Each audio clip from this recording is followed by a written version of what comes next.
என்னை சப்போர்ட் பண்ணதுக்கு, அது ஒரு ரெப்ரஸன்டேட்டிவா இங்க இருக்கிறதுக்கு தேங்க்யூ ஸோ மச். அண்ட் என்னன்னு பாத்தீங்கன்னா, இந்த பிக் பாஸ் ஜேர்னின்றது வந்து சார் நடக்கலாங்களா?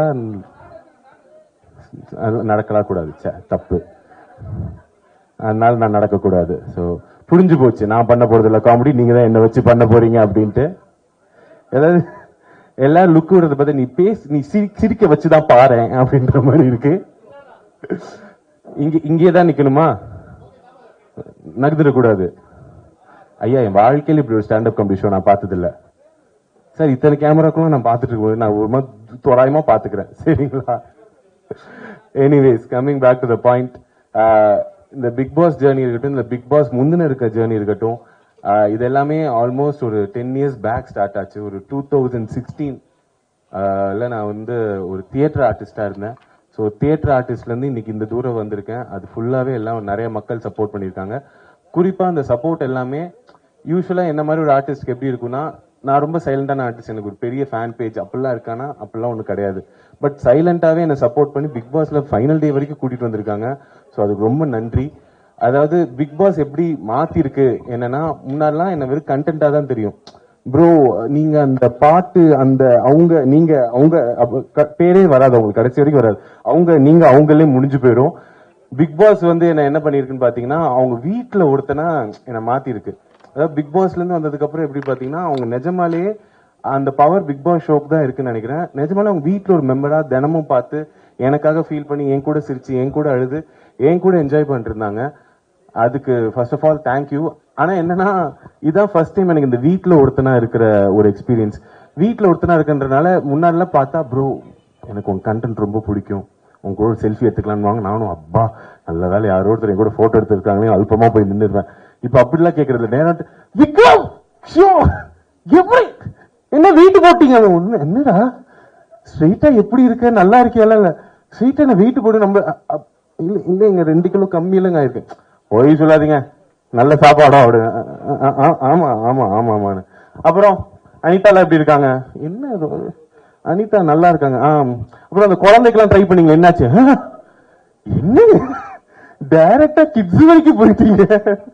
சோ இந்த வீட்டுல ஒருத்தன்ற இமேஜ் பாத்தீங்கன்னா, அது ரொம்ப ஒரு ரொம்ப எப்படி சொல்றது, எனக்கு ரொம்ப ஷாக்கிங்கா இருந்துச்சு. பரவாயில்லையே, அவங்களுக்கு என்ன இப்போ அவங்களுக்கு வெறும் விக்கல்ஸ்ன்ற ஒரு பேஜ், விக்கல்ஸ்ன்ற ஸ்டாண்டப் காமெடி ஷோ இல்ல ஒரு காமெடி ரீலா இல்லாம விக்ரம்ன்ற ஹியூமன் பீயிங் கூட அவங்க டிராவல் ஆக ஆரம்பிச்சிட்டாங்க. என்ன ப்ரோ என்ன பண்றீங்க, தினமும் பார்த்தோம், இப்ப மிஸ் பண்ணிட்டு இருக்கோம், என்னதான் பண்றீங்க, என்ன பேசுவாங்க, ரொம்ப உரிமை எடுத்துட்டு வந்து நிறைய பேர் சொல்லுவாங்க, எனக்கு வந்து இப்படி ஃபேன்ஸ்லாம் வந்து எனக்கு ஒரு டிஸ்டர்பன்ஸ். எனக்கெல்லாம் ரொம்ப அல்பமா எனக்கு வேணுங்க.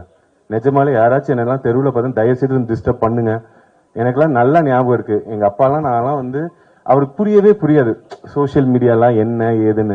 பிளஸ் நான், ஹரி, சிபி எல்லாரும் உட்காந்துட்டு இருக்காங்க, ஆதியும் கூட. நாங்க எல்லாரும் எங்க ஃபர்ஸ்ட் இனிஷியல் ஸ்டேஜஸ்ல எங்க பெட்ரூம்ல இருந்தா ரீல் போடுவோம்.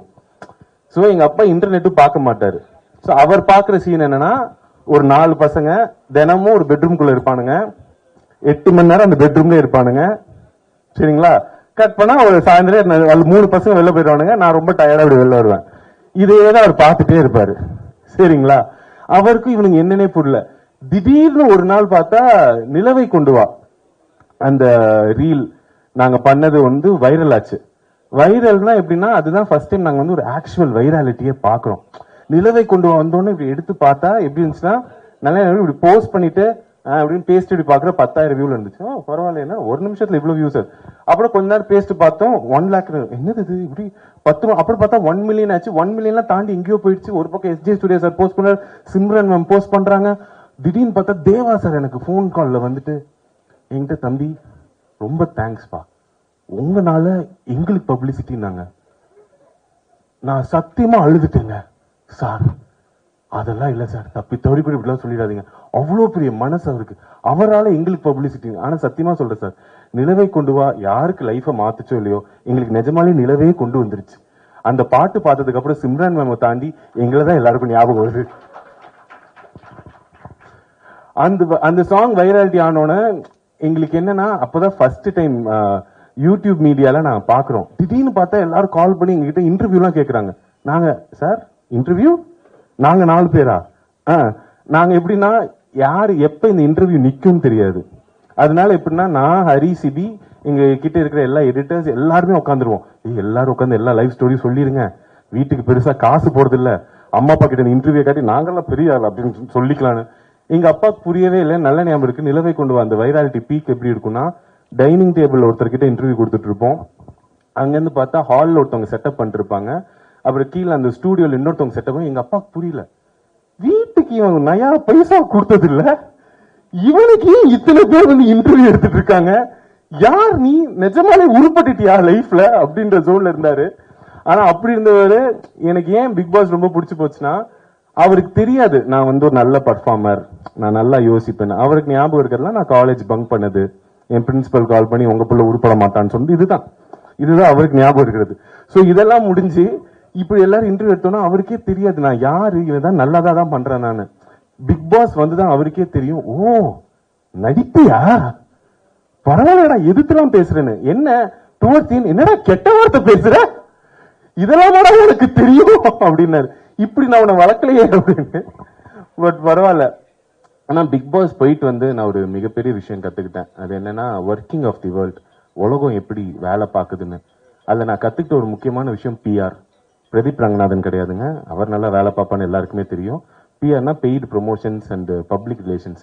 நான் கத்துக்கிட்டேன்னா பிஆர் வாழ்க்கைக்கு ரொம்ப முக்கியம், கண்டிப்பா முக்கியம். நான் எல்லாருக்கும் சொல்றேன், எல்லாருமே லைஃப்ல நீங்க செலிபிரிட்டியோ பப்ளிக் ஃபிகரோ இல்லையோ பிஆர் வச்சுக்கோங்க. நான்லாம் முடிவு பண்ணிட்டேன் பிஆர் வச்சே தீரணும் அப்படின்ட்டு. அதாவது பெரிய விஷயங்களுக்குலாம் இல்ல, வீட்டுல நடக்கிற சண்டைகளுக்கு. இப்ப என் ஒய்ஃபோட சண்டை தெரியாதனமா எங்க ஒய்ஃபோட அப்பாவை அவன் கிடக்குறான்னு நான் சொல்லிட்டேன்னு வச்சுக்கலாம், சாரிலாம் கேட்க மாட்டேன் இப்போ. நோ, அதுல சின்ன பிள்ளைங்களுக்கு சாரி கேட்கறது கான்வர்சேஷன்ல நோ. நியூ வேர்ல்ட் எப்படின்னா நீங்க ஒரு பிஆர் ஹையர் பண்ணிடலாம். பேசிக் பேக்கேஜ்னா என் ஒய்ஃபுக்கு அவங்க மீம்ஸ் அனுப்புவாங்க, அதாவதுமா புருஷன் அப்படிதான் பேசுவான், இதுல என்ன இருக்கு அப்படின்னு. கொஞ்சம் அட்வான்ஸ் பேக்கேஜ்னா கமெண்ட்ஸ்ல வந்து திட்டுவாங்க, யாரு, அவங்க அப்பாவை. உங்க அப்பா அப்படித்தானே, கரெக்டா தானே சொல்லியிருக்கான்னு. மெகா பேக்கேஜ்னா நியூஸ் சிட்டி சேனல்ல டிபேட்லாம் வச்சிருவாங்க.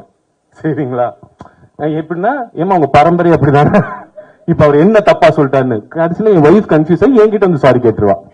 சோ இதுதான் நான் வந்து கத்துக்கிட்டது. பட் பிஆர்லாம் பத்தி பேசும்போது இங்க நிறைய பிரஸ் மீடியாலாம் வந்திருக்காங்க, அவங்களுக்கு இந்த விஷயம் தெரியும். இங்க நான் இன்வைட் பண்ணி வந்த என் ஃபேன்ஸுக்கு நான் ஒரு உண்மையை சொல்லிடுறேன், இது வந்து ஒரு ஸ்டாண்டப் காமெடி ஷோவே கிடையாதுங்க. சரிங்களா? நான் வந்து ஒரு படம் பண்றேன்.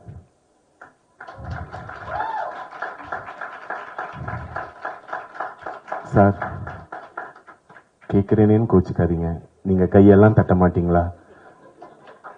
10 வருஷம் கழிச்சு படம் பண்றேன் சார்.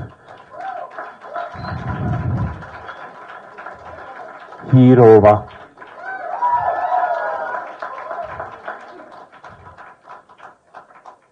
லைட்டானாச்சு சிரிங்க சார். எனக்கே வருத்தமா இருக்கு, படம் பண்றேன்னா அங்க சிரிக்கிறாங்க, திரும்பினா எப்படி ரிலீஸ் ஆகுது நானும் பாக்குறேன்ற மாதிரி பாத்துட்டு இருக்கீங்க சார். சோ அந்த படத்தோட டைட்டில் ரிவீல் தான் நம்ம இன்னைக்கு பண்ண போறோம். என்ன பியூட்டி. ஆமா ஆமா ஆமா, கை தட்டலாம் மேடம், தப்பு இல்லை. மேடம் நீங்க தான் கியூல இருக்கீங்க மேடம். என்னன்னா, பொதுவா நானும் இந்த ஆடியோ லான்ச் ஃபங்க்ஷன்ஸ் இதெல்லாம் பார்ப்பேன். யூஸ்வலா வந்து பிலிம் க்ரூ வருவாங்க, ஹீரோ பத்தி டைரக்டர் புகழ்ந்து பேசுவாரு, அப்புறம் டைரக்டரை பத்தி ஹீரோ புகழ்ந்து பேசுவாரு. என் டைரக்டருக்கே என்ன ஒரு 3 வாரமா தான் தெரியும். சரிங்களா? எனக்கும் அவர் அவ்வளவு நாள் தான் தெரியும். ஸ்கிரிப்ட் நல்லா இருக்குன்னு நாங்க படம் பண்ண போறோம், இதுதான் உண்மை. உண்மையிலே அவர் நாங்க கேட்டோம், சார் நம்ம ஃபங்க்ஷன் வச்சா என்ன சார் பண்றது, நம்ம என்ன பேசுறது நம்மள பத்தினா. Vikram, there is nothing to talk about you, I saw one video liked you அப்படின்னாரு. Sir I saw your script and liked you. அதனால என்ன பண்ண, அப்ப நீ ஸ்டாண்ட் அப் ஷோ மாதிரி பண்ணி நம்ம டைட்டில் ரிவீல் பண்ணிடலாம், எதுக்கு நம்ம இந்த குத்து விளக்கெல்லாம் ஏத்திக்கிட்டு இப்படியே போயிடலான்னாரு. சோ அதுக்காக தான் இப்படி ஒரு செட்டப்ல இந்த டைட்டில் ரிவீல் பண்ண போறோம். அதுக்கு இவ்வளவு நாள் சப்போர்ட் பண்ற ரெப்ரசன்டேட்டிவ்ஸா என் ஃபேன்ஸ் முக்கியமா இருக்கணும்ன்றதுக்காக உங்க எல்லாரையும் கூப்பிட்டேன். சோ தேங்க்யூ சோ மச் வந்ததுக்கு. Now I would like to call upon my director of my movie to the stage. Give it up for Guru sir, ladies and gentlemen.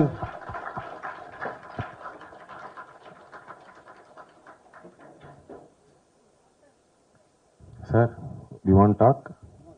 No, I will sir. So இந்த படத்துல basically நான் வந்து ஹீரோவா பண்றேன் sir. Correct, ஒத்துக்கிட்டாரு. ஏன்னா எனக்கு ரொம்ப சந்தேகமா இருந்துச்சுங்க. ஏன்னா எனக்கு இதுக்கு முன்னாடி எப்படி கூப்பிடுவாங்கன்னா கேரக்டர் ஆர்டிஸ்டா கூப்பிடுவாங்க. ப்ரோ படம் ஃபுல்லா வருவீங்க ப்ரோ, அப்படியா ப்ரோ, ஹீரோ கூடவே இருப்பீங்க ப்ரோ, சூப்பர் ப்ரோ, எவ்வளவு நாள் ஷூட், ஒரு அரை நாள் தேவைப்படுது ப்ரோன்பாங்க.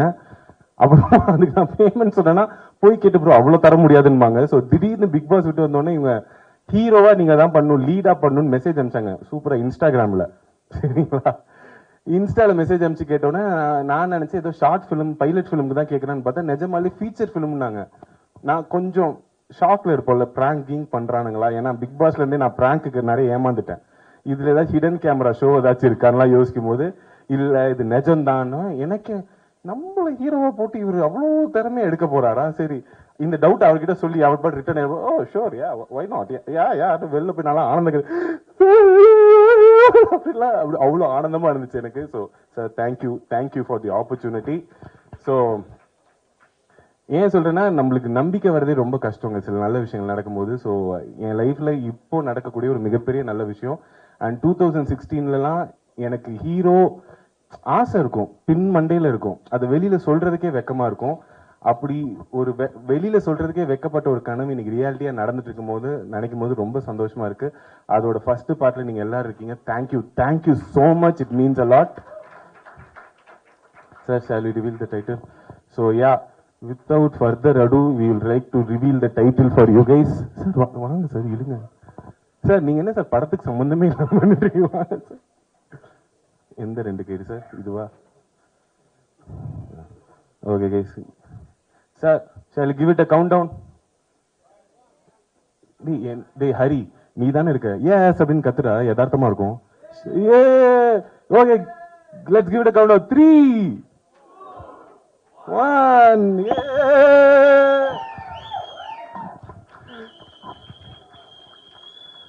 So yeah, வாங்க சார். ஸோ இதுதான் எங்க title, light weight baby.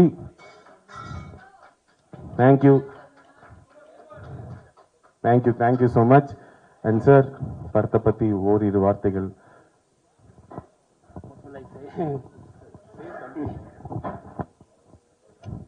As you can see, movie name is Lightweight Baby. Actually, I'm from Bangalore. I understand Tamil very well, but speaking is a little bit problem. So don't mind, I speak in English. The Lightweight Baby, as you can see, it is the imbalance in the life. One side you have, lightweight, another side you have heavyweight. So that is about the movie. Once the movie gets released, you will know what is the movie about. So மூவில இப்ப நான் இதை சொல்லும் போது தான் உங்களுக்கு தெரியும் என்னையே இவர் ஹீரோவா சூஸ் பண்ணாருன்னு. மூவியோட ஸ்டோரி பாத்தீங்கன்னா அதுல நீங்க நல்லா பாருங்க, ஒரு மைக் இருக்கு, ஒரு ஸ்டாண்ட் இருக்கு, அப்புறமா வெயிட்ஸ் இருக்கு. So it's a love story between a aspiring stand-up comedian and a female body builder. இன்ட்ரெஸ்டிங்கா இருக்குங்களா? அதனால தான் நான் இந்த படத்துல ஹீரோவா இருக்கேன். சோ என்ன எங்க டைட்டில விட எங்க படத்துல ரொம்ப இன்ட்ரெஸ்டிங்கான பார்ட் யாருன்னு பாத்தீங்கன்னா எங்களோட பியூட்டிஃபுல் அண்ட் ஸ்ட்ராங் ஹீரோயின் தான். Sir, shall we call Aarti Krishna? Please give it up for our heroine Aarti Krishna, ladies and gentlemen. Yes sir, please. Hi Aarti, please வாங்க. ஸோ இவங்க தான் ஆர்த்தி கிருஷ்ணா, இவங்க தான் எங்க படத்தோட heroine. So Aarti, do you want to talk? அவங்க கொஞ்சம் நர்வஸா இருக்காங்க, அவங்களுக்கு ஸ்டேஜ் எல்லாம் பழக்கம் இல்லை, என்ன மாதிரி லோடெல்லாம் பேச வராது, பட் நல்லா ஒர்க் அவுட் பண்ணுவாங்க. நல்ல காம்போல அவங்க கை பெருசா இருக்கும், எனக்கு வயிறு பெருசா இருக்கும்ன்ற மாதிரி. But Aarti, this is your first debut film, right? So how do you feel? You have to talk your heroine and all. We gave big intro.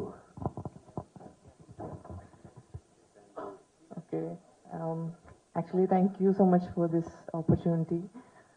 இது என்னோட எந்த லாங்குவேஜ்ல பேசணும்? ஓகே, எனக்கு தமிழ் அவ்வளோ வராது, but I will try. This is my first film.